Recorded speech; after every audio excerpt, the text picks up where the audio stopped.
मैं प्रज्ञा आपके आगे एक बार फिर से जुड़ती हूँ अपने YouTube चैनल स्टडी विद प्रज्ञा में। आज का टॉपिक है trigonometry guys.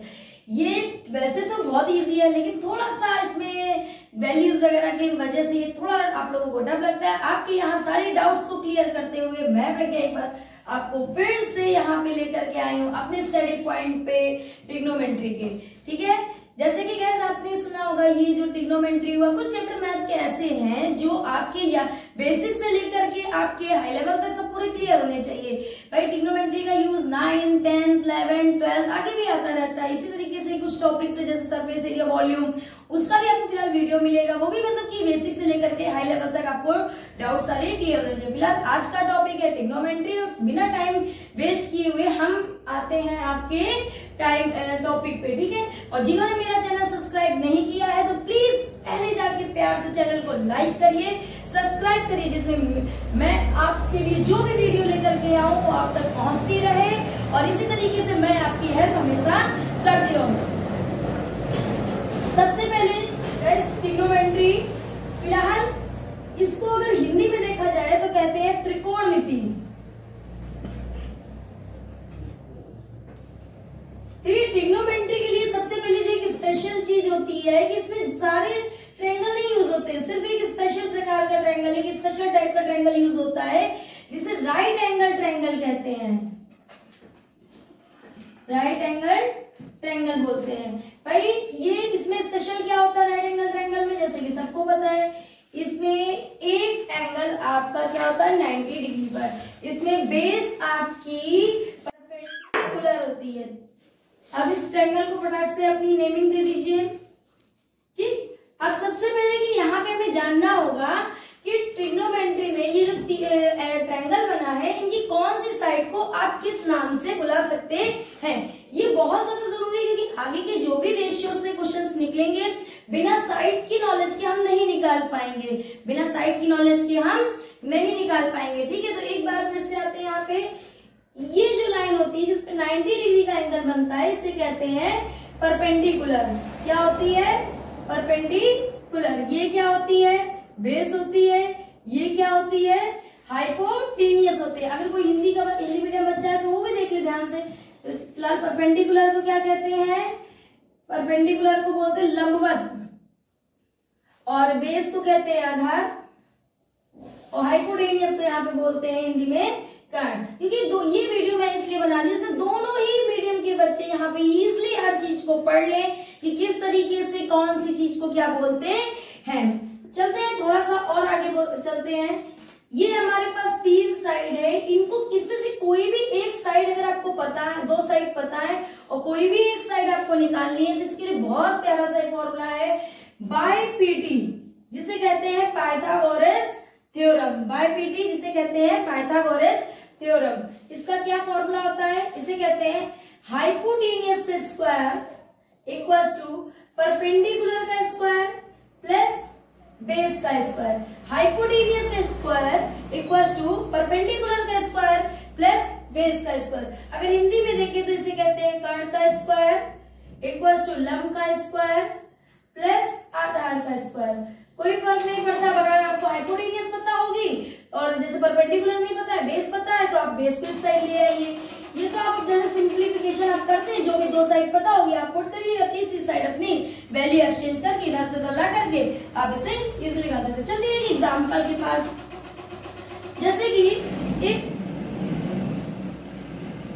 tan theta equals to 3/5 दिया है।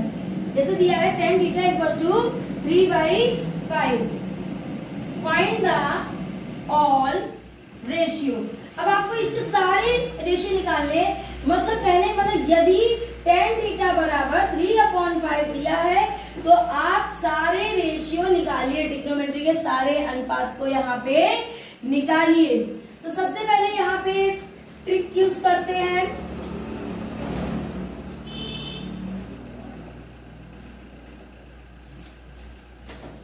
PVPHHB, ठीक है, थोड़ा बहुत कुछ भी अपना नाम दे करके, जैसे कि पंडित बद्री प्रसाद हर हर बोले करके इसका आप नाम दे सकते हैं। जिसको जिस हिसाब से इसे अपना सेट करना है अपने नाम के अकॉर्डिंग से सेट कर सकते हैं। देखिए ये जो पहली लाइन होती है ये साइन थीटा वाली होती है। तो आप यहाँ पे कहीं पे साइड में चीज कह सकते हैं कि साइन थीटा बराबर परपेंडिकुलर अपॉन हाइपोटेनियस।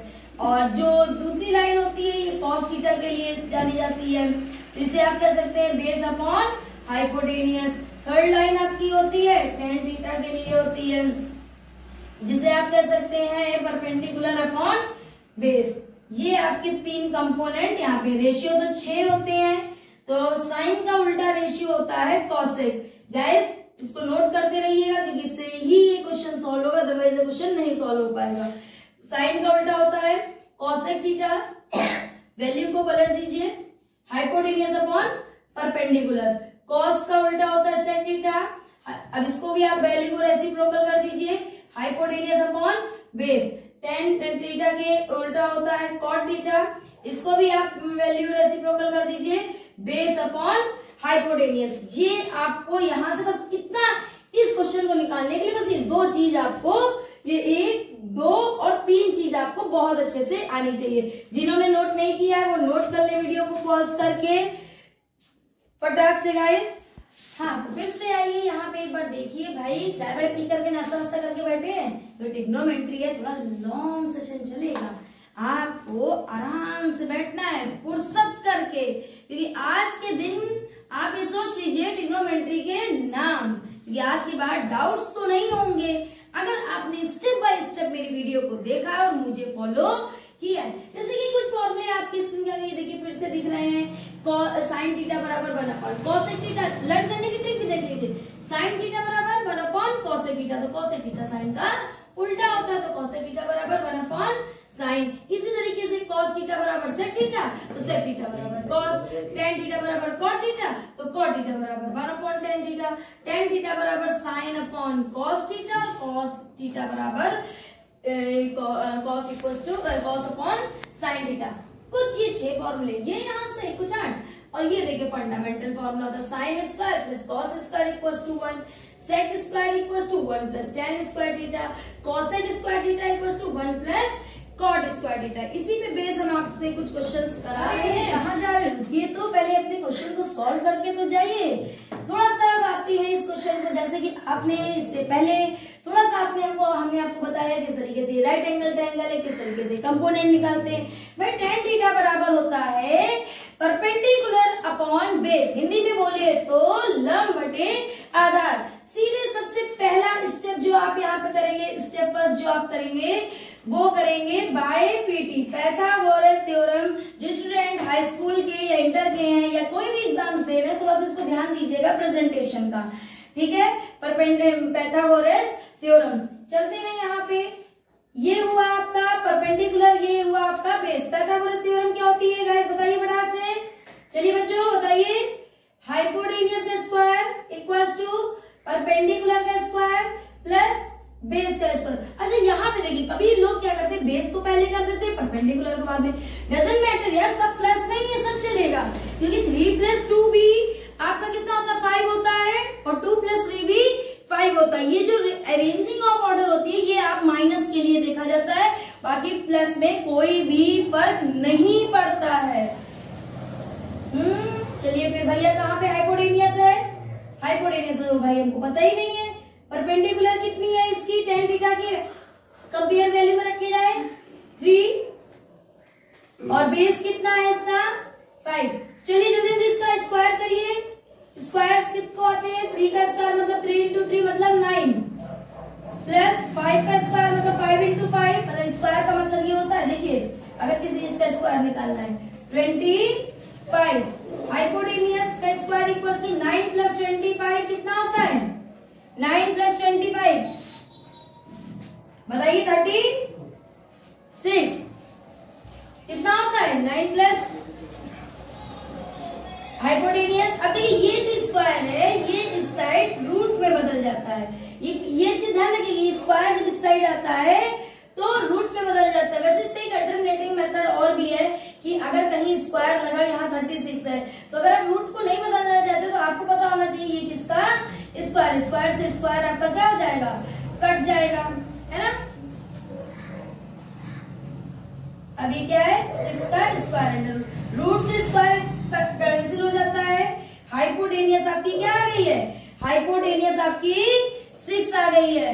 हाइपोटेनियस कितनी आ गई है आपकी, हाइपोटेनियस आपकी 6 आ गई है। सभी लोग निकाल लिया यहाँ तक। जैसे कि आपको पता है यहाँ पे पूरे 6 के 6 रेशियो निकालने, जिसमें एक रेशियो tan थीटा बराबर आपको पता है, बचे कितने रेशियो आपके पास, 5 रेशियो बचे, क्योंकि ट्रिग्नोमेट्री के 6 रेशियो होते हैं। तो सबसे पहले हम यहाँ पे आते हैं साइन थीटा। अब साइन थीटा बराबर क्या होता है, परपेंडिकुलर अपॉन हाइपोटेनियस। ये आपकी परपेंडिकुलर, ये आपका बेस, ये आपकी हाइपोटेनियस। तो भाई साइन थीटा बराबर क्या होगा, परपेंडिकुलर अपॉन हाइपोटेनियस। परपेंडिकुलर कितनी है 3 और हाइपोटेनियस कितनी है 6। फिर क्या आता है दूसरा ratio cos theta. cos theta बराबर क्या होता है, बेस अपॉन हाइपोटेनियस। बेस कितना है 5 है, देखिए बेस कितना है बेटा 5 है, हाइपोटेनियस कितनी है 6। फिर आता है आपका tan थीटा। tan थीटा बराबर क्या होता है, फिलहाल tan थीटा तो ऑलरेडी फाइंड आउट है, तो उसको फाइंड करने की जरूरत ही नहीं है। अब यहाँ पे आते हैं cot थीटा। cot थीटा बराबर क्या होता है, base upon perpendicular. cot theta क्या होता है, बेस अपॉन परपेंडिकुलर। बेस कितना है 5, परपेंडिकुलर कितनी है इसकी 3। उसके बाद क्या आता है sec थीटा। sec थीटा बराबर क्या होता है, हाइपोटेनियस अपॉन बेस 6 अपॉन 5। उसके बाद क्या आता है cosec थीटा। cosec थीटा बराबर क्या होता है, परपेंडिकुलर अपॉन हाइपोटेनियस। परपेंडिकुलर कितनी है 3 और हाइपोटेनियस कितनी है इसकी 6। ये रहे आपके बचे हुए 5 रेशियो, जिसको इजीली आप फाइंड कर चुके हैं। और ये क्वेश्चन पता है आता भी आपके थोड़ा ज्यादा मार्क्स में, जैसे कि 3 मार्क्स के क्रॉस पे आता है बहुत अच्छे से। आपको ये कुछ भी नहीं करना, पहले आपने पीटी लगाया, आपने तीसरी साइड फाइंड कर ली, उसके बाद रेशियो आपको ट्रिक से ही पता है, आपने रेशियो लिखी, जो रेशियो यहाँ पे गिवन उसको छोड़ दी, बाकी सारी रेशियो की आप वैल्यू निकाल लीजिए। ये एक नए फॉर्मूले के साथ फिर से हम क्वेश्चंस को आगे बढ़ाएंगे, जैसे कि पहले भी हमने देखा है। मैंने आपको यहाँ 1 बाय 1 करके एक एक फॉर्मूले से आपके कुछ डाउट्स क्लियर करते रहे। देखिए अभी मैं सिर्फ आपको फॉर्मूले को क्वेश्चंस पे समझा रही हूँ, ठीक। प्रैक्टिस इसकी पूरी मेरी एक सेशन में आपको पूरी होल प्रैक्टिस के लिए अलग से मौका मिलेगा, ठीक है। तो सबसे पहले आप ये फॉर्मूले जिसने नहीं रहा, ये होता है ट्रिग्नोमेट्रिकल टेबल। इसमें होता क्या है, इसमें सबकी अलग अलग वैल्यूज। साइन 0 पे कितनी वैल्यू देगा, 30 पे, 45 पे, 60 पे, 90 पे, सारी वैल्यूज यहाँ पे नोट है कि कौन सा एंगल किस रेशियो के साथ कौन सी वैल्यू देगा। ये देखिए साइड में मैंने लिखा है इन पाई टर्म। अगर साइन अगर 30, चाहे वो साइन का 30 हो, कॉस का 30 हो, tan किसी का भी 30 हो, अगर पाई टर्म में लिखना है तो पाई बाई 6, 45 को लिखना है तो पाई बाई 4, 60 को लिखना है पाई बाई 3, 90 को लिखना है तो पाई बाई 2, ठीक है। अब मैं इसको जल्दी से रब करती हूँ और इसके बाद आपके साथ एक नया सम्स लेकर के ऐड होती है। जल्दी से रब हो जाए से आता है, लिखते हैं यहाँ पे find the value of sine 60 degree plus cos 30 degree. चलिए जैसे आपको एक छोटा सा क्वेश्चन लेते हैं, बहुत प्यारा सा, इसको रख करिए। कह रहे हैं आप इस टर्म की वैल्यू को यहाँ पे निकालिए, ठीक है। Find the value of sine 60 degree plus cos 30 degree. तो सबसे पहले आपको ट्रिग्नोमेट्रिकल टेबल आना चाहिए। चलिए बताइए, सबसे पहले आपने ट्रिग्नोमेट्रिकल टेबल बनाया था ना, इस तरीके से बताया गया था वहां पे कि ये 0 डिग्री होता है, ये 30 डिग्री होता है, ये 45 होता है, ये 60 होता है, फिर इसके बाद ये बताया गया था ये 90 होता है, बताया गया था ना। अब साइन के लिए जैसे साइन का है और आपको कौन सा रेशियो यहाँ से कवर करना है, कॉट को। तो जरा इनके लिए वैल्यू फटाक से एक बार शॉर्ट टर्म, क्योंकि देखिए होता क्या है, जितने बार वैल्यू लिखेंगे उतने बार आपको ये चीज लर्न होगी। बहुत लोगों के फालतू काम रहता है, ऐसा कुछ नहीं है। देखिए क्या फायदा आप जाएं भी, प्रैक्टिस भी करें एग्जाम में और एट ए टाइम आप सारी वैल्यू को भूल जाएं। तो इसके लिए जरूरी है कि बार बार हमारा क्वेश्चन में एक साइड पे वैल्यू, इससे आपका इम्पैक्ट भी अच्छा होगा, आपके बोर्ड के अकॉर्डिंग भी मतलब पूरा क्लियर होगा कॉन्सेप्ट, और आपको किसी भी तरीके के टेबल रटने की भी जरूरत नहीं है भाई। क्यों भाई, जो काम हम रोज करते हैं वो याद रहता है ना, खाना खाना, कपड़े पहनना, घूमना, बात भी करना याद रहता है। चलिए अच्छा आ जाइए भाई, 0 डिग्री साइन 0 डिग्री की वैल्यू 0, 30 की वैल्यू 1/1/2, 45 की वैल्यू 1/√2, 60 की वैल्यू √3/2, 90 की वैल्यू 1। इसी वैल्यू को पूरी पलट दीजिए आप, बहुत आसानी से आपकी कॉस की वैल्यू निकल आएगी, दोनों टर्म की वैल्यू निकल आएगी। चलिए क्वेश्चन देखिए, क्वेश्चन को उठाइए वहां से, sin 60 प्लस cos 30। अब भाई sin 60 कहाँ पे, यहाँ पे तो क्या वैल्यू है, √3/2 है कि नहीं है, प्लस cos 30, cos ये है 0 की 1 है, 30 की वैल्यू क्या है √3/2। अब इसको जैसे कि हम लोग रैशनलाइज करते जा रहे हैं, बिल्कुल सिंपल मेथड से इसको, भाई डिनोमिनेटर सेम है, एक बार लिख लीजिए। अब जब डिनोमिनेटर सेम होता है तो एक बार लिखा जाता है, न्यूमरेटर एज इट इज, जैसे होता है वैसे नोट कर दिया जाता है। अब इसको देखिए, √3 ये भी है, √3 ये भी है, तो इसके आगे भी एक कोफिशिएंट 1 होता है, इसके आगे भी कुछ ना कुछ 1 लगा होता है, कुछ नहीं लगा तो 1 1 1 2, तो आप कह सकते हैं 2√3/2। अब देखिए भाई ये कट गया, 2 1 2 2 1 2, तो आपकी वैल्यू कितनी आ गई √3। तो आप इस आंसर को बिल्कुल टोटली ये कह सकते हैं कि sin 60 plus cos 30 equals to √3 होता है। ये देखिए आंसर निकल आया, कैसे निकल आया, फटाक से नोट कर लीजिए, जिन्होंने नहीं नोट किया है वो आसानी से इसको नोट कर ले।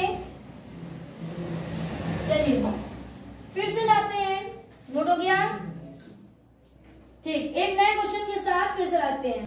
देखिए क्वेश्चन यही है, थोड़ा सा बस चेंज है। अब मैं यहाँ पे हल्का सा गेम खेलती हूँ, यहाँ पे लगाती हूँ दोनों तरफ स्क्वायर। अब देखिए क्वेश्चन वही है, बस थोड़ा ऐसा होता क्या है ना, कुछ ज्यादा चेंजिंग नहीं होती, क्वेश्चन वही होता है, घुमा के फिरा के, जैसे कि नहीं डिस्टेंस और डिस्प्लेसमेंट में अंतर, डिस्प्लेसमेंट सीधा सीधा, डिस्टेंस घुमा के फिरा के इधर से उधर, तो ये भैया समझ लीजिए आपका एक तरीके से डिस्टेंस के अकॉर्डिंग घुमाया फिराया गया है। चलिए फिलहाल फिर से वही चीज, अब क्या करना है आपको, साइन स्क्वायर 60 डिग्री की और प्लस कॉस स्क्वायर 30 डिग्री, तो वैल्यू तो नहीं चेंज होगी, चाहे वो स्क्वायर में हो तो भी साइन 60 ही रहेगा, cos 30 ही रहेगा, वैल्यू नहीं चेंज होती है। बस कुछ नहीं, फिर से भाई आप अपने चार्ट को तैयार करेंगे जहां पे साइन 60 की वैल्यू आप नोट करेंगे, चूंकि आप स्क्वायर लगाए तो स्क्वायर लगाइए, पावर 3 लगी होगी 3 लगाएंगे, और जो भी पावर लगी हो फिलहाल।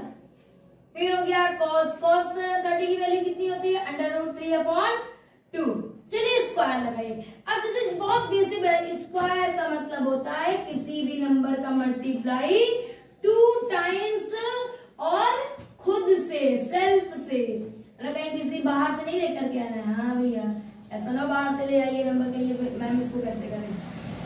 अंडर रूट का जब भी मल्टीप्लाई होता है तो ये देखिए आपका एक्सपोनेंट्स में ये दिया भी गया है कि अगर बेस सेम होते हैं तो मल्टीप्लाई होता है, तो वो टर्म एक बार लिखा जाता है। इसलिए क्यों लिखा जाता है ये तो अभी आपको बताएंगे बाद में, लेकिन ऐसा होता है। 3 हो गया 2 2 4, 3 हो गया 2 2 4। सेम कंडीशन, आपका बेस इधर लिख लीजिए थोड़ा सा, आपका बेस कितना, मतलब डिनोमिनेटर क्या है, इक्वल है, एक बार लिखा 3 + 3, तो कितना हो गया 3 3 6/2। आप इसे कट करना चाहिए, कट जाए 2 1 2 2 3 6 3, भाई डिनोमिनेटर में 1 है तो वैल्यू नहीं है, तो आपकी ये जो वैल्यू है ये पर फिर से निकल के आ गई कितनी 3। तो आप इसे इजिली यहाँ पे चीज कह सकते हैं कि sine square 60 plus cos square 30 equals to 3, ये आपका आंसर है।